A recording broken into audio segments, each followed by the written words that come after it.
বন্ধু বান্ধৱীসকল মই আপোনালোকক এটা বস্তু দেখাম দেই আপোনালোককতো মই কৈছিলোঁ যে মই মানে অসমীয়া হ'লেও অসমীয়া ছোৱালী হ'লেও কিন্তু বেংগলী ঘৰৰ বোৱাৰী এতিয়া তো মানে কি হয় তাহাঁতৰ ঘৰত প্ৰথম যেতিয়া মই আহিছিলোঁ তো তেতিয়া কি হয় যেতিয়া বিহু চিহু আহে মই পিঠা পনা নবনাওঁ মানে তাৰপিছত সেই মোৰ শাহুমাই মোক কৈছে তুমি কি পিঠা বনাব নাজানা নি মই বোলো জানো পিঠা বনাবলৈ কিন্তু এটা কথা নহয় আপোনালোকৰ ঘৰতো মানে এই এনেকুৱা পিঠা বনাবলৈ কাৰণেতো তাৱা বেলেগ তাৱা হ'ব লাগে সেই তাৱাখনদিতো নহয় কাৰণ সেইখনততো তেল হেৰি কৰা হয় তেলৰ ৰুটি বনোৱা হয় আৰু তেল দিলেতো সেইখন পিঠাখন ফাটি যায় সেইটো কাৰণে আৰু মই আৰু নাই বনোৱা আৰু তাৰপিছত মোৰ শাহুমায়ে কি কৈছে মানে শাহুমাৰ বুদ্ধি দেই এইটো তাৰপিছত শাহুমায়ে মোক কৈছে যে হেৰি শুনাচোন এটা কথা নহয় আমাৰতো হেৰিটো তোমালোকৰতো সেইখনতো লোহাৰ হেৰিয়াতহে বনায় মই বোলো হয়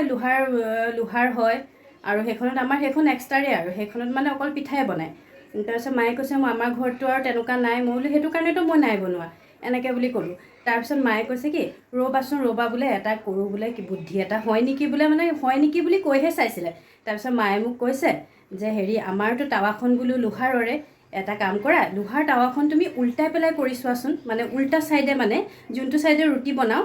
আৰু সেইটো ছাইডে নহয় মানে নেক্সট উল্টাই পেলাই এইটো হ'ল ওপৰ ছাইডটো এইফালে তেল বনাই মানে এইবোৰ তেলৰ হেৰি লাগিয়ে আছে তাৰপিছত মায়ে কি কৰিছে মোক কৈছে কি এটা কাম কৰা এইফালে উল্টাই পেলাই এনেকৈ উল্টাই পেলাই বহাই পেলাই বনোৱা এনেকৈ উল্টাই পেলাই বহাই পেলাই বনাবলৈ কৈছে তেতিয়াৰ পৰা মই আৰু ভালেই পালোঁ আৰু তেতিয়াৰ পৰা সেই পিঠা সেই উল্টাই এইখনত বনাওঁতে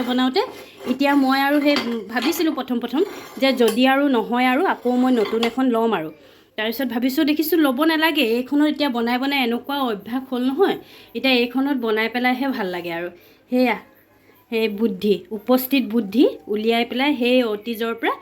সেই তেনেকৈ বনাই পেলাই আহিছোঁ আৰু যেতিয়াৰ পৰা বিয়া হৈ আহিছোঁ প্ৰথম বছৰ যেনিবা নবনালোঁ তাৰ পিছৰ বছৰৰ পৰা এনেকৈ এইখনত বনাওঁতে এতিয়া ক'লা হৈয়ে আছে এইবোৰ দাগ পিঠাৰ দাগ আকৌ আপোনালোকেও কেতিয়াবা যদি নাথাকে কাৰোবাৰ এনেকৈ কৰিব পাৰে